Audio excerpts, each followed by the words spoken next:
tichasvika nzvimbo dzakasiyana-siyana dzenyika, asi vatsigiri venhepfenyuro radio vaya.com vachitidana kuti tisangane navo. Tasvika kunoku kwaMusirizuka paMuchawaya panapa, apa taonawo zvakare vatsigiri venhepfenyuro vanga vakataura kuti aiwa regai tisangane nemi mutitsvagire mati tinotenga nekuti tinoda kutsigira kanhepfenyuro iyoyo radio vaya.com kuti mashoko ainofambisa aramba achifamba achienda kunzvimbo kunoku tingati kwati 18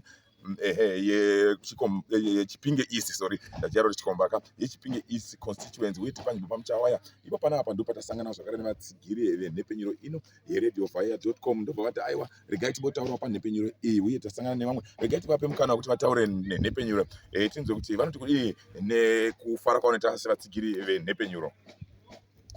Ndinodakarawo yaamho ngetinoti vaya.com news. Inotidetsera maningi kutipawo mashoko anoitike munharaunda.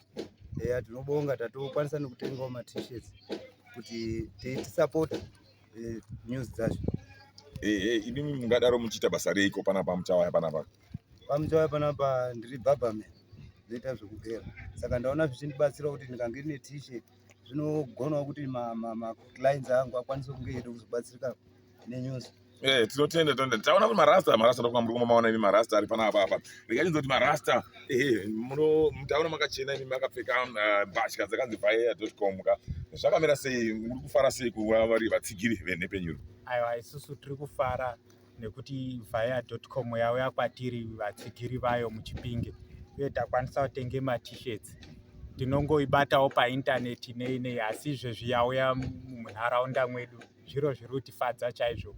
Mashoko ebudiriro munharaunda nemunyika takukwanisa kuti ange achisvika kwatiri. Tinotenda. Regai tivaone vatendese kumashure tione kuti vakanyorwa kuti kudiko vatsigiri ava venhepfenyuro yevaya.com. Regai tione kuti vakanyorwa kuti kudiko. Muri kuona imimi vakanyatsanyorwa zvakanaka izvozvo kuti vaya.com.